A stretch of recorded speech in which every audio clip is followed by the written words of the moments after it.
सुनु सुरेश उपदेश हमारा, राम है सेवक परम प्यारा। मानत सुख सेवक सेवकाई, सेवक बेर बेरु अधिकाई। यद्यपि समनय राग न रोसु, घई न पाप पुन गुण दोषु। परम प्रधान विश्व करि राखा, जो जस करई सो फलु, जो जस करई सो तस फलु चाखा। यद्यपि करे सम विषम विहार, भगत भगत हृदय अनुसार। अगुण आलेप अमान एक रस, राम सगुण भय भगत भगत प्रेम बस। राम सदा सेवक रुचि राखा, वेद पुराण साधु सुरसा। राम सेवक रुचि राखी, वेद पुराण साधु सुर साखी। अस जियो जानी, तो जहो कुटिलाई, करहु भरत पद प्रीति सुहाई। राम भगत पर हित निरत, पर दुख दुखी दयाल। भगत शिरोमणि भरत ते, जनि दर कहु सुरपाल। सत्यसंध प्रभु सुरहितकारी, भरत राम आय अनुसारी। सारथ विवश विकलत मोहतु, सारथ विवश विकलत मोहु। भरत दोष नहीं राउरु मोहु।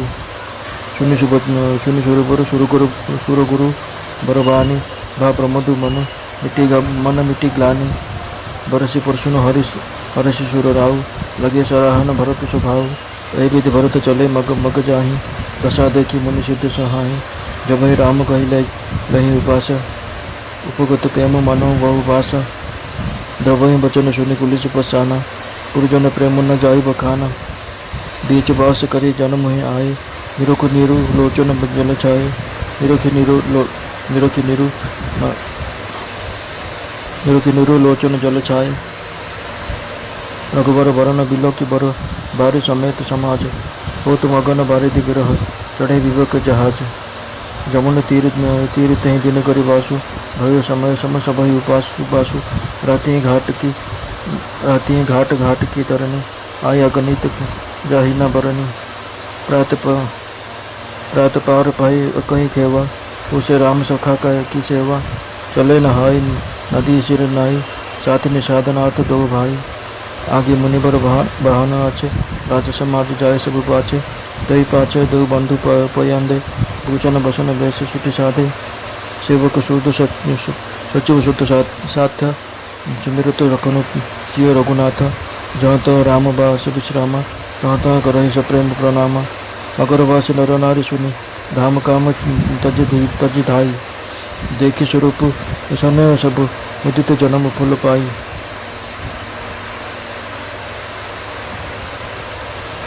कहै साहेब प्रेम एक पाही, राम लखन सखी होय कि नाही। बय बपु वरुण रूप सही आली, शील स्नेह सरस समझ आली। बेसु न सो सखी सियो न संगा, आगे अनि चली चतुरंगा। नहीं प्रसन्न मुख मानस खेदा, सखी संदेह हो यही भेदा। तासु तरक तियगन मन मानी, कहाँ सकल सही सकल ते समना शयानी। तेहि सरहि बान फूल पानी पुरी पूजी, बोली मधुर वचन तिय दूजी। कही सप्रेम कथा प्रसंगु, जय विधि राम राज रस भंगु।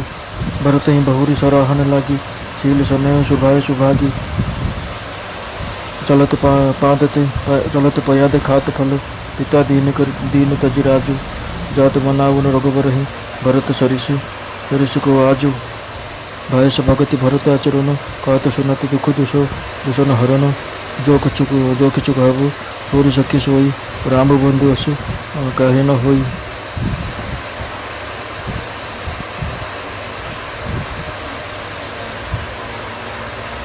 हम सब शान जो भरत ही देखे, भैया धन्य कुपति जुबति जन लेखे। सुनि गुण देखी दशा पछिताहि, कई जननी जोगु सुत नाही।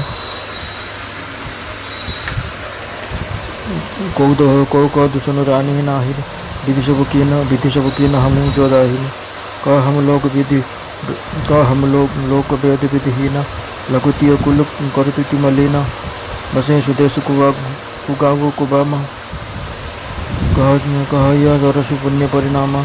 अस आनंद अचिरज प्रतिगामा, जन मरुभूमि कलपतुर ना जामा। भरत दरस देखतु सुलेव, मगु लोग नह कर भागु। जनु सिंगल वास नह, भय विधि बस सुलभ प्रयागु। निज गुण सहित राम गुण गाथा, सुनत जाहि सिमरत रघुनाथा। तीर्थ मुनि आश्रम श्रुधामा निरखी निमजहि करई प्रणामा मनई मन मागहि बरुएहु सिय राम पद पद्म सनेहु मिलहि किरात होई बनवासी देखा न सबटु जति उदासी करी प्रणाम पूछी जही जई तही कई बनो लखनु राम बेदेही ते प्रभु समाचार सब जहाँ कहाई भरत देखे जन्म फल लहाई जय जन कहाई कुशल हम देखे ते प्रिय राम लखन सम लेखे ते विधि बुझत सबहि सुबानी सुनत राम बनवास कहानी तेई बासर बसी प्रात ही चले तेई बासर बसी प्रात ही चले सिमरी रघुनाथ राम दरस की लालसा भरत सरस सब साथ मंगल सगुन हो सब काहू पर कह सुखद विलोचन बाहु भरत सहित समाज उछाहु मिले ही राम मिट्टी सब दुखदाहु करत मनोरथ जय जय जस जिय करत मनोरथ जस जिय जाके जाहि स्नेह सुरा सब छाके शिथिल अंग पग मगडरी डोलहि विचरई बचन प्रेम बस बोलहि राम सखा ते समय दिखावा शैल शिरोमन साज सुहावा जासु समिक सरित पय तीरा सिय समेत बसे दो बीरा देखी करे सब दंड प्रणाम कही जय जानकी जीवन रामा प्रेम मगन अस राज समाजो जन फिर अवध चले रघुराजो भरत प्रेम ते समय जसु तस कहे सकल न सोसु सकल न शेषु कभी आगम कही ब्रह्म सुख अहम मलिन जनेशु सकल सैन शिथिल रघुबर के गए कोसु दुई दिन कर झर के जलु थल देखी बसी निश बीते की न गवन रघुनाथ पीड़ित वहाँ राम रजनी अवशेष जागे सिया सपन अस देखा सहित समाज भरत जन आए नाथ वियोग ताप तनक ताहे सकल मलिन मन दीन दुखारी देखी शिशु आन अनुहारी सुनिश्चय सपन भरे जल लोचन भय सोच बसु सोच विमोचन लखन सपन यह नीक न होई कठिन कुचह सुनाहि कोई अस कही बंधु समेत नहानि पूजी पुरारी साधु सनमानि सूर्य मुनि बंदे बैठे उत्तर दिशे देखत भय नरु धुरी खग मग बुरी भागे विकल प्रभु आश्रम गए तुलसी उठे अवलोकी करुण कहा चित्त सरकित सचकित रहे सब समाचार गिरत को लहे आई तही अवसर कहे सुनत सुमंगल बेन मन प्रमोद तन पुलक भर शरत सरोवर नयन तुलसी शरत सरस्वर नयन शरदर सुर नयन तुलसी भरे स्नेह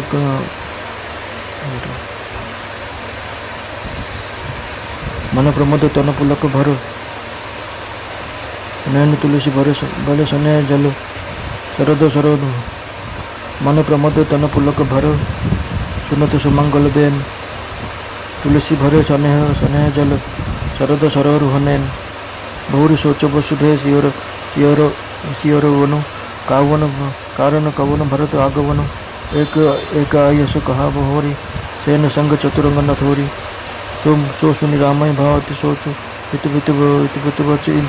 इत बंधु सगोचो भरत स्वभाव समझ मन माही प्रभु चित हित तिथि पावत नाही समाधान तब भाई जाने भरत कहे महु साधु समयाने लखन लखे प्रभु हृदय खबारू कहत समय सम नीति विचारू बिनु पूछे कछु कहो गोसाई सेवक समय न ठेठ डिडाई तुम सर्वज्ञ शिरोमणि स्वामी अपने समझ कहु अनुगामी नाथ श्रुत सुठी सरल चित्तशील संदेह निदान सब पर प्रीति प्रति जियो जाने आप समान विषय जीव पाई प्रभुताई मूढ़ मह बस हो जनाई भरत नीतिरत साधु सुजाना प्रभु पद प्रेम सकल जगु जाना देव आज राम पद पाई चले धर्म मर जाद बेटाई कुटिल कुबंध को असुरता की जानी राम वनवास एकाकी करी कुमंत्र मन साज समाजु आए करे अकटंक राजु कोटि प्रकार कलपि कुटिलाई आए दल बटोरी दो भाई जो जियो होती न कपट को चाले के सुहाती रथ बाजु गजाले भरते दोष दे को जाए जग बेराई राजपद पाए शशि गुरु तियो गामी न घसु चढ़े भूमि सुर जान लोक वेद ते विमुख भा अधमन बेन समान सहस भाव सुरनाथ ते शंको कही न राजमति दिन कलंको भरत किए न यह चरित उपाय रिपुर रंचन राखप काहू एक कीने नहीं भरत भलाई निदुरे राम जाने असहाय समुझी पर सु आज विशेष समर सरोसु राम मुख पेखी एतना कहती नीति रस भूला रन रस विटुप पुलक मिशी फूला प्रभु पद बंदी शीश जज राखी बोले सत्य सहज बोल भासी अनुदित नाथ न मानव मोरा भरत हमय उपचार न थोरा कहा लगी सही रही मन मारे नाथ सात धनु हाथ हमारे छत्री जाति रघुकुल जन्म राम अनग जगु जान लातो हमारे चढ़ती सिर निचको धूरी समान उठी कर जोरी रजाई सुमागा मनो वीर रस सोवत जागा भादी जटा सिर कसी कटी भाता साज सरासुन सायक हाथा आज राम सेवक जस लेव भरत समर सिखाव न देव राम निरादर कर फल पाई सेवक समर सेज दो भाई आई बना भल सकल समाज प्रकट करऊँ रश्मि ऋषि प्राचील आजु जिमी करी निजर निकर दलई मृगराजु ले लपटी लवा जिमी बाजू तेजे भरत सन समेता सानुज निधरी निपात खेता जो सहाय कर शंकर आई तो मारो रन राम दुहाई अति स्वर सुमाखे लखनु लखे सुनीत सपुत प्रवान अति स्वर सुमाखे लखनु लखे सुनि सुपत प्रवान सब लोकपति चाहत भावरी भगान जग भय गगन भई बानी लखन बाहुबल विपुल बखानी तात प्रताप प्रभाव तुम्हारा को कही सकई को जान निहारा अनुचित उचित काज किछु हो समुझ करिय भल कह सब को सहसा करी पाछे पछताही कहीं वेद बुध ते बुध नाही सुनि सुर वचन लखन सकुचाने राम सिंह सादर सनमाने कहा तात तुम नीति सुहाई सबते कठिन राज मधु भाई जो वचवंत नृप मात ही दई नहीं साधु शोभा जही सोई सुनो लखन भल भरत सरीसा विधि प्रपंच महा सुनाना दिशा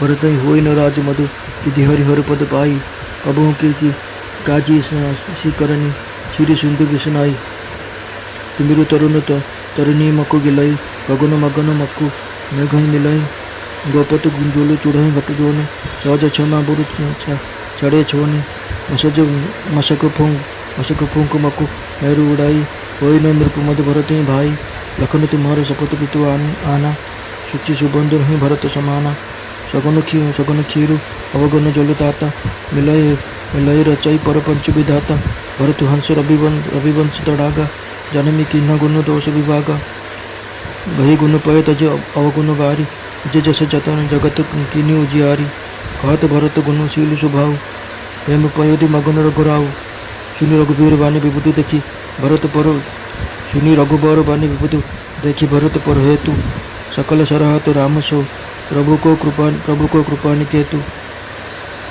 जो न होत जग जन्म भरत को सकल धर्म दुरु धरिन धरत को कवि कुल अगम भरत गुण गाथा को जाने तुम बिनु रघुनाथ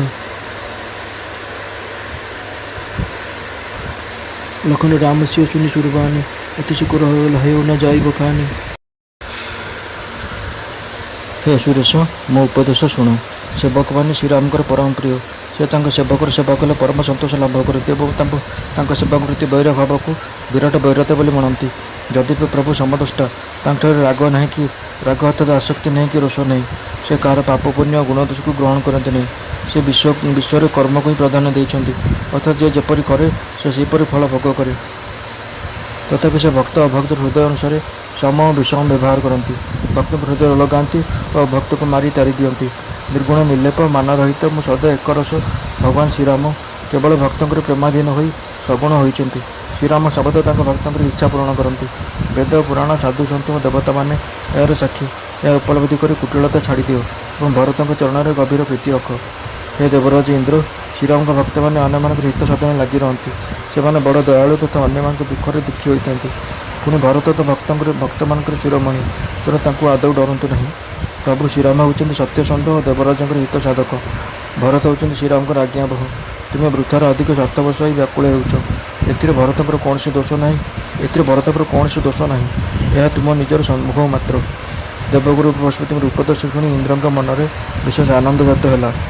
ତାଙ୍କର ଦୁଶ୍ଚିନ୍ତା ଦୂର ହୋଇଗଲା। ସେ ଆନନ୍ଦିତ ହୋଇ ପୁଷ୍ପବର୍ଷଣ ମାଧ୍ୟମରେ ଭରତଙ୍କ ସ୍ୱଭାବର ପ୍ରଶଂସା କଲେ। ଭରତ ଏହିପରି ଭାବରେ ବନପଥରେ ଚାଲିଥାନ୍ତି। ତାଙ୍କର ପ୍ରେମମୟ ଅବସ୍ଥା ଦେଖି ମୁନ୍ୟ ଓ ସିଦ୍ଧମାନେ ମଧ୍ୟ ପ୍ରଶଂସା କରୁଥାନ୍ତି। ଭରତ ରାମ କହି ଦୀର୍ଘଶ୍ୱାସ ନେଲାବେଳେ ଚତୁର୍ଦିଗରେ ପ୍ରେମର ବନ୍ୟା ଖେଳି ଯାଉଥିବା ପରି ଲାଗୁଥାଏ।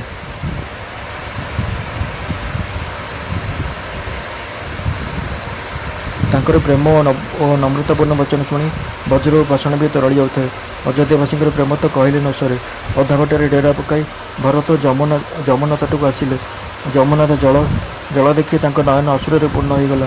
ଶ୍ରୀ ରଘୁନାଥଙ୍କ ଶରୀର ରଙ୍ଗ ପରି ସୁନ୍ଦର ଶ୍ୟାମଳ ଜଳରାଶି ଦେଖି ସହଯାତ୍ରୀଙ୍କ ସମେତ ପ୍ରେମ ବିହ୍ୱଳ ଭରତ ଶ୍ରୀରାମ ବିରହ ରୂପୀ ସମୁଦ୍ରରେ ବୁଡ଼ି ଯାଉ ଯାଉ ବିବେକ ରୂପୀ ବୋଇତରେ ଚଢ଼ିଗଲେ। ଅର୍ଥାତ୍ ଦୁଃଖର ଅଭିଭୂତ ହୋଇ ନ ଯାଇ ବିବେକ ସାହାଯ୍ୟରେ ଧୈର୍ଯ୍ୟ ଧରିଲେ। ସେଦିନ ସେ ଯମୁନା ତଟରେ ନିବାସ କଲେ।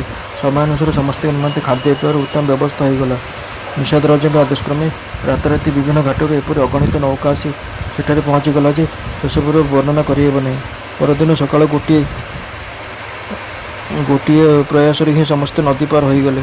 ଶ୍ରୀରାମଙ୍କର ସଖା ନିଷାଦ ରାଜାଙ୍କର ଏ ସେବାରେ ସମସ୍ତେ ଆନନ୍ଦିତ ହୋଇଗଲେ। ତାପରେ ସ୍ନାନ କରି ଓ ଯମୁନାଙ୍କୁ ପ୍ରଣାମ କରି ଦୁଇ ଭାଇ ନିଷାଦ ରାଜାଙ୍କ ସହିତ ଆଗକୁ ଚାଲିଲେ। ଆଗରେ ସୁନ୍ଦର ସୁନ୍ଦର ଯାନବାହନରେ ଶ୍ରେଷ୍ଠ ମୁନିମାନେ ଚାଲିଥାନ୍ତି। ସେମାନଙ୍କ ପଛରେ ରାଜପରିବାରର ଲୋକେ ଅନ୍ୟମାନେ ଚାଲିଥାନ୍ତି ଏବଂ ଅନ୍ୟମାନଙ୍କ ପଛରେ ଦୁଇ ଭାଇ ଅତି ସାଧାରଣ ବସନଭୂଷଣ ବେଶ ଧାରଣ କରି ପାଦରେ ଚାଲିଥାନ୍ତି।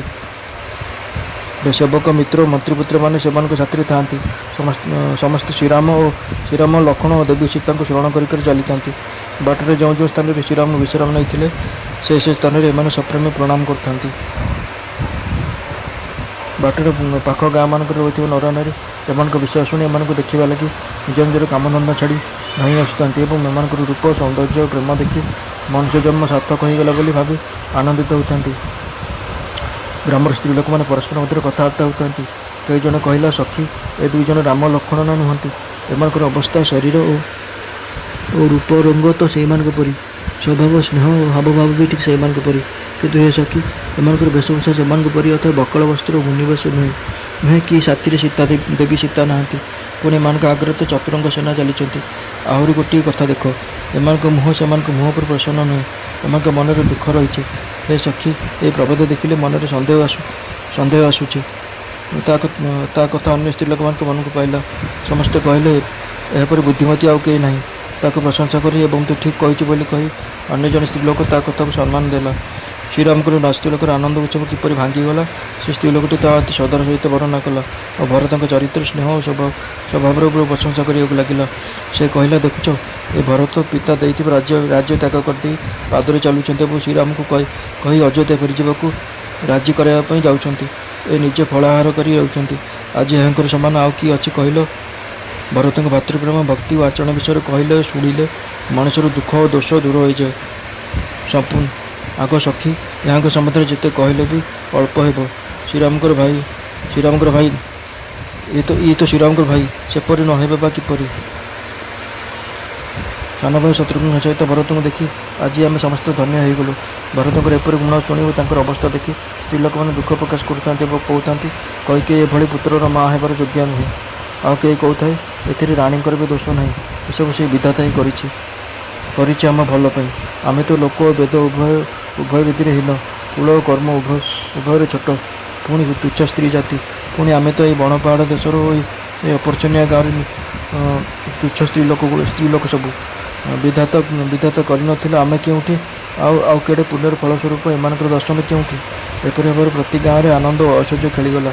ଲାଗିଲା ସତ ଯେପରି ମରୁଭୂମିରେ କଳ୍ପବୃକ୍ଷ ଜନ୍ମ ହେଲା। ଭରତଙ୍କର ସ୍ୱରୂପ ଦର୍ଶନ କରି ପଥପ୍ରସରଣ ଗ୍ରାମବାସୀମାନଙ୍କର ଭାଗ୍ୟ ଖୋଲିଗଲା। ସତ ଯେପରି ଦୈବ ଯୋଗରୁ ସିଂହଳଦୀପୁର ଅଧିବାସୀମାନଙ୍କ ପାଇଁ ତୀର୍ଥରାଜ ପ୍ରୟାଗ ସୁଲଭ ହୋଇଗଲା। ଏପରି ଭାବରେ ନିଜର ଗୁଣାବଳୀ ସହିତ ଶ୍ରୀରାମଙ୍କର ଗୁଣାବଳୀର ବର୍ଣ୍ଣନା ଶୁଣି ଓ ଶ୍ରୀ ରଘୁନାଥଙ୍କୁ ସ୍ମରଣ କରି ଭରତ ଚାଲିଥାନ୍ତି। ବାଟରେ ତୀର୍ଥ ଦେଖିଲେ ସ୍ନାନ କରୁଥାନ୍ତି। ମୁନିମାନଙ୍କର ଆଶ୍ରମ କିମ୍ବା ଦେବ ମନ୍ଦିର ଦେଖିଲେ ପ୍ରଣାମ କରୁଥାନ୍ତି। से मन मन बर मागुता श्री सीताराम के चरण कमल तांकर किपरि प्रेम हेउ। बाटरे भिल कोल्ह आदि वनवासी तथा बानप्रस्थ ब्रह्मचारी सन्यासी और अन्नशक्त मान सहित भेट होता है। से जहाँ को देखुता प्रणाम कर पचारि लक्ष्मण श्रीराम और जानकी क्यों बन रोचंती से प्रभुंर सब समाचार कहता भरत को देखी मनुष्य जन्मर सफल लाभ करता जो मैंने आम से कुशल देखी बोली जनाता भरत से श्रीराम लक्ष्मण से प्रिय ज्ञान करते एपर से समस्त आदर सहित पचारि और श्रीराम को वनवास कहानी शुणा पाता दिने से गोटे पवित्र स्थान देखिए सेठारे रहिले और ता परदिन सकाळु सकाळु से रघुनाथ शरण कर यात्रा आरंभ कले। भरत जेपरि श्रीराम को दर्शन कर प्रबल लालसा रही है साथी चलती अन्य समस्त लालसा रही है। समस्त अंगरे मंगल सूचक शकुन अर्थात संकेत परिलक्षित होता है। शुभ संकेत स्वरूप पुरुष मान डाहाण स्त्री मान बाँ आखि और बाहु डों थाए। समस्त सहित भरत आनंदित होता है एथर श्रीराम सहित साक्षात हो और दुख जलर अवसान घटो। जहाँ हृदय जपरी भावना थाए से मनोरथ रखि था। समस्त स्नेहरूपी मदिरा पान कर मतवाल हो चली था और अंग शिथिल हो जाए। चलने बेले पाद टलमल होता है। समस्त प्रेम विहूल हो कथबार्ता करते। ए समय राम सखा निषादराज पर्वत शिरोमणि मनोहर कामदगिरी देखाई से पर्वत निकट ही पयसिनी नदी तट सीता सहित राम लक्ष्मण दुई भाई निवास करते।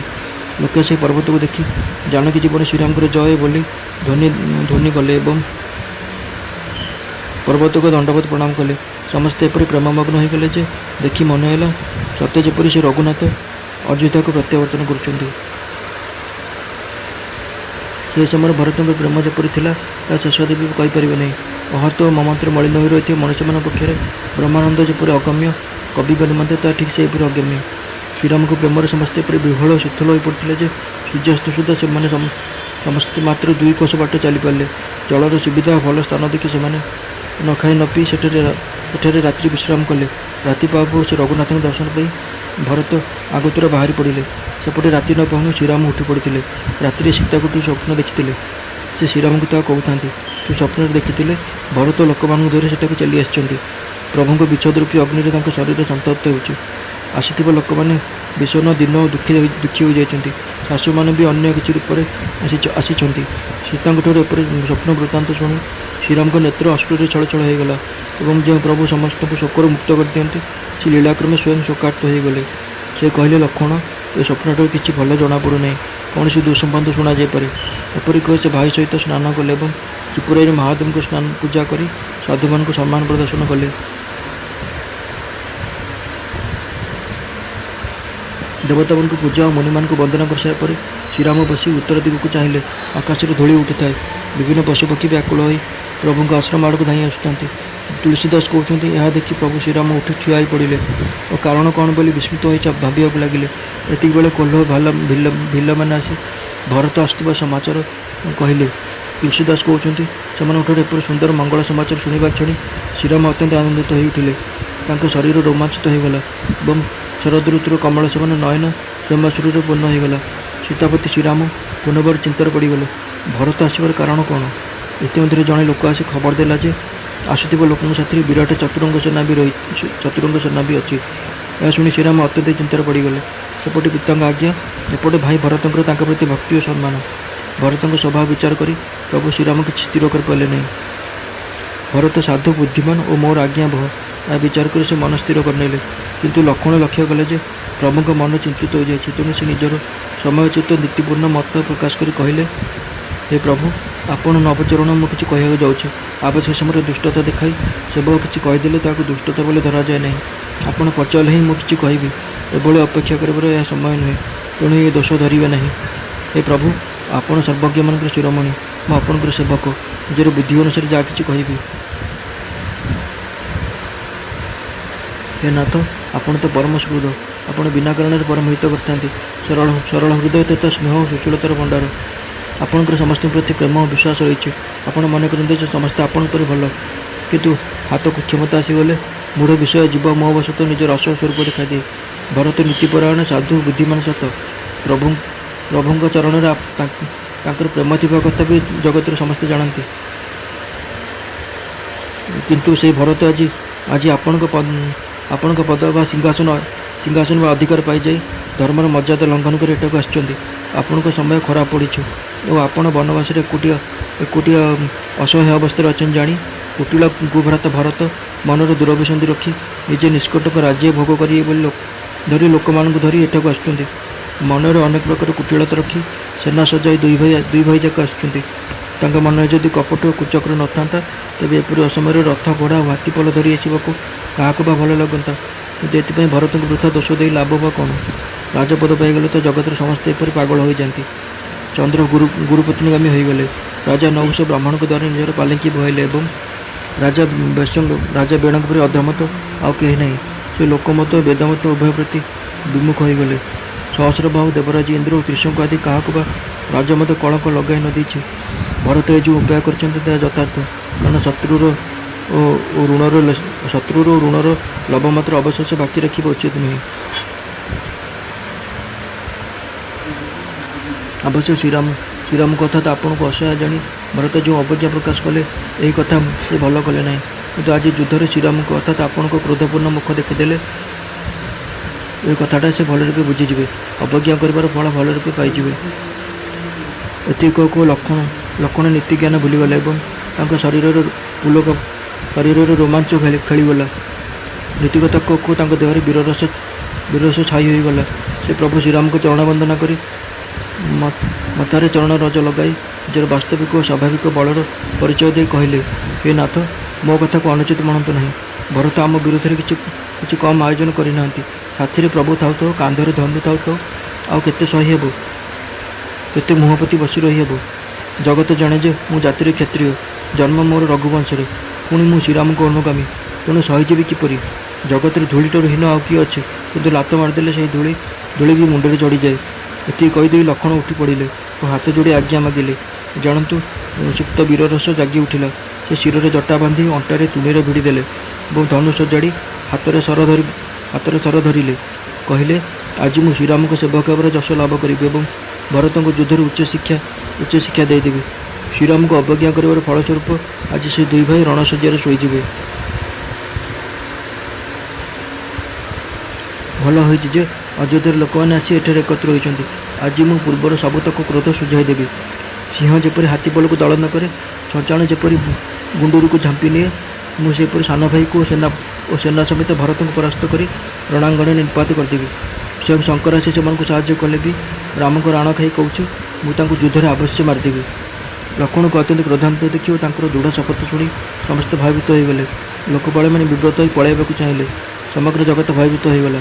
ଏତିକିବେଳେ ଲକ୍ଷ୍ମଣଙ୍କ ବିପୁଳ ବାହୁବଳର ପ୍ରଶଂସା କରି ଆକାଶବାଣୀ ହେଲା, ହେ ବତ୍ସ, ତୁମର ପ୍ରତାପ ଓ ପ୍ରଭାବ ଯେ କେତେ ତାହା କିଏ ଜାଣିପାରିବ? କିଏ ବା କହିପାରିବ? କିନ୍ତୁ ଯେକୌଣସି କାର୍ଯ୍ୟ ହେଉନା କାହିଁକି ତାହା ଉଚିତ ନ ଅନୁଚିତ ବୁଝି ବିଚାରି କଲେ ସମସ୍ତେ ଭଲ ବୋଲି କହନ୍ତି।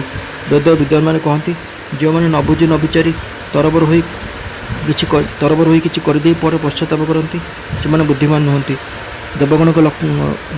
ଦେବବାଣୀ ଶୁଣି ଲକ୍ଷ୍ମଣ ଟିକିଏ ସଂକୁଚିତ ହୋଇଗଲେ। ଶ୍ରୀରାମ ଓ ସୀତା ତାଙ୍କୁ ଆଦରରେ ସମ୍ମାନ ଦେଇ କହିଲେ, ବତ୍ସ, ତୁମେ ବଡ଼ ସୁନ୍ଦର ନୀତି କହିଲ। ସତରେ ଭାଇ, ରାଜମଦ ହେଉଛି ସବୁଠାରୁ ବଡ଼ ଉତ୍କଟ ମଦ। ଯେ ସାଧୁସଙ୍ଗ କରିନାହାନ୍ତି ସେ ରାଜମଦ ରୂପୀ ମଦିରା ପାନ କରିବା ମାତ୍ରେ ମତୁଆଲା ହୋଇଯାଆନ୍ତି। କିନ୍ତୁ ଲକ୍ଷ୍ମଣ, ଶୁଣ, ବ୍ରହ୍ମାଙ୍କ ସୃଷ୍ଟିରେ ଭରତଙ୍କ ପରି ଉତ୍ତମ ପୁରୁଷ କେଉଁଠି ଥିବା କଥା ଶୁଣା ନାହିଁ କି ଦେଖା ନାହିଁ। ଅଯୋଧ୍ୟାର ରାଜପଥ ତ ଦୂରର କଥା, ବ୍ରହ୍ମା, ବିଷ୍ଣୁ, ମହାଦେବଙ୍କ ପଦ ପାଇଗଲେ ବି ଭରତଙ୍କ ମନରେ ରାଜମଦ ଆସିବ ନାହିଁ। କ'ଣ ସାମାନ୍ୟ କାଞ୍ଜିପାଣି ବୁନ୍ଦାକରେ କ୍ଷୀର ସମୁଦ୍ର ନଷ୍ଟ ହୋଇଯାଇପାରେ ଅର୍ଥାତ୍ ଛିଣ୍ଡି ଯାଇପାରେ? ଅନ୍ଧକାର ହୁଏତ ତରଣ ସୂର୍ଯ୍ୟକୁ ଅର୍ଥାତ୍ ମଧ୍ୟାହ୍ନ ସୂର୍ଯ୍ୟଙ୍କୁ ଗିଳି ଦେଇପାରେ। ସମଗ୍ର ଆକାଶଟା ମେଘ ଭିତରେ ଘୋଡ଼ାଇ ହୋଇଯାଇପାରେ। ଗୋଷ୍ପଦ ଜଳରେ ଅଗସ୍ତ୍ୟମୁନି ବୁଡ଼ି ଯାଇପାରନ୍ତି। ପୃଥିବୀ ତା'ର ସ୍ୱାଭାବିକ କ୍ଷମାଶୀଳତା ସହନଶୀଳତା ଛାଡ଼ି ଦେଇପାରେ। ମଶା ଫୁଙ୍କି ଦେଲେ ହୁଏତ ସୁମେରୁ ଉଡ଼ି ଯାଇପାରେ। କିନ୍ତୁ ହେ ଭାଇ, ଭରତଙ୍କ ମନରେ କେବେ ବି ରାଜମଦ ଆସି ନପାରେ। ବତ୍ସ ଲକ୍ଷ୍ମଣ, ତୁମର ଏବଂ ପିତାଙ୍କର ରାଣ ଖାଇ ମୁଁ ସତ କହୁଛି, ଭରତ ସମାନ ପବିତ୍ର ଓ ଉତ୍ତମ ଭାଇ ସଂସାରରେ ଆଉ କେହି ନାହିଁ। ବତ୍ସ, ଗୁଣରୂପୀ କ୍ଷୀର ଓ ଅବଗୁଣ ରୂପୀ ନୀର ମିଶାଇ ବିଧାତା ଏହି ଦୃଶ୍ୟ ପ୍ରପଞ୍ଚତା ଜଗତ ରଚନା କରିଛନ୍ତି। କିନ୍ତୁ ସୂର୍ଯ୍ୟବଂଶ ରୂପୀ ସରୋବରରେ ଭରତ ରୂପୀ ହଂସ ଜନ୍ମ ହୋଇ ଗୁଣ ଓ ଦୋଷକୁ ପୃଥକ୍ କରିଦେଇଛନ୍ତି। गुण रूपी क्षीर ग्रहण कर अवगुण रूपी त्याग कर भरत अवगुण रूपी नीर त्याग कर भरत निजर यश द्वारा जगत को उज्जवल कर भरत को गुण चरित्र स्वभाव कही कही श्री रघुनाथ प्रेमसागर मग्न हो गले। श्रीराम के वचन शुणी भरत प्रति प्रेम देखी सकल देवता प्रशंसा करने लगिले और कहले श्रीराम के प्रति कृपानिधन प्रभु आउ किए अच्छी जदि जगत भरत जन्म हो न था तेज पृथ्वी धर्मर समस्त भार किए बहन करते। हे रघुनाथ भरत जो गुणावली कविकुल